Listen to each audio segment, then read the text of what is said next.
Hey guys! Welcome back to my channel. It's me again, Rio. For today's video, we'll be trying to do the Korean trend glass skin. As you can see, by no means my skin is perfect, but we'll try to conceal that and still try to achieve the glass skin. So if you want to see that, please keep on watching.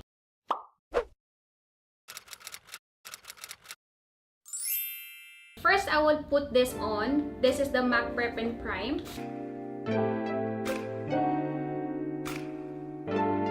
Glass skin is mainly just your skin glowing.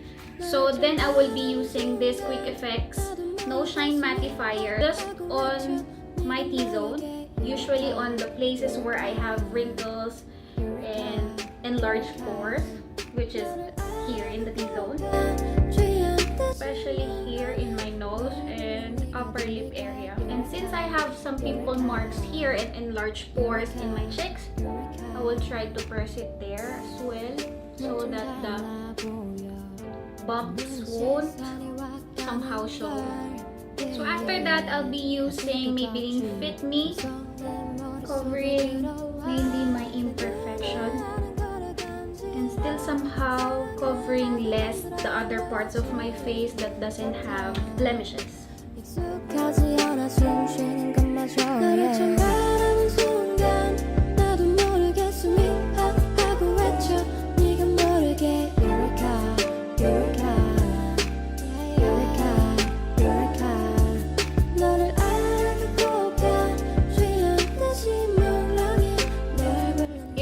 Pimple marks showing, just use concealer to spot conceal the pimple marks. I'm using this LA Girl Pro Conceal High Definition Concealer in the shade Pure Beige.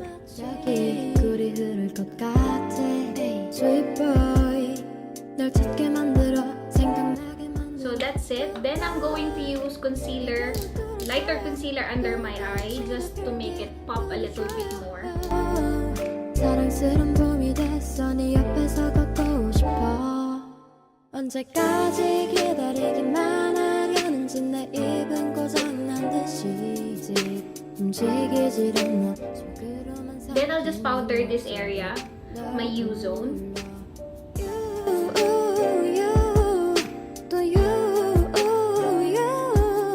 And then just brush it off all over my face. Whatever's left will go to the parts that I didn't powder. Then I'll be filling out my eyebrows just on the bald spots.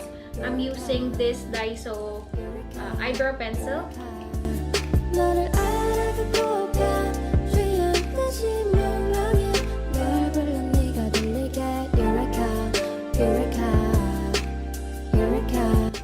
Now for my eyes, I will just use a brown eyeliner like this. This is Essence Long Lasting Eye Pencil in the shade number 2 Hot Chocolate, and I'll just put it on my lash line.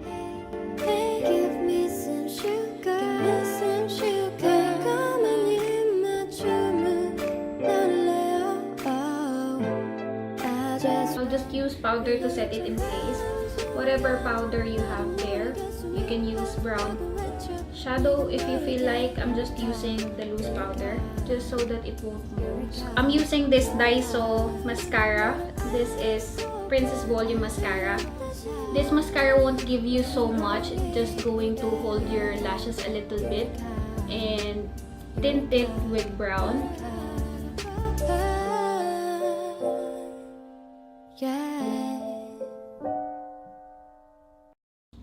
Now let's go on with my nose contour. I'll use this Daiso eyebrow to slightly define my nose.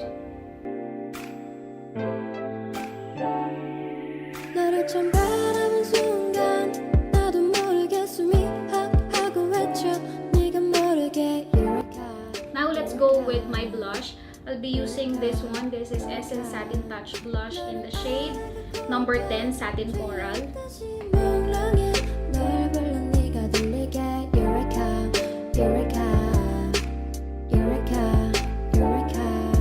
Highlighter, a lot of highlighter so that your face will look glowing to the gods.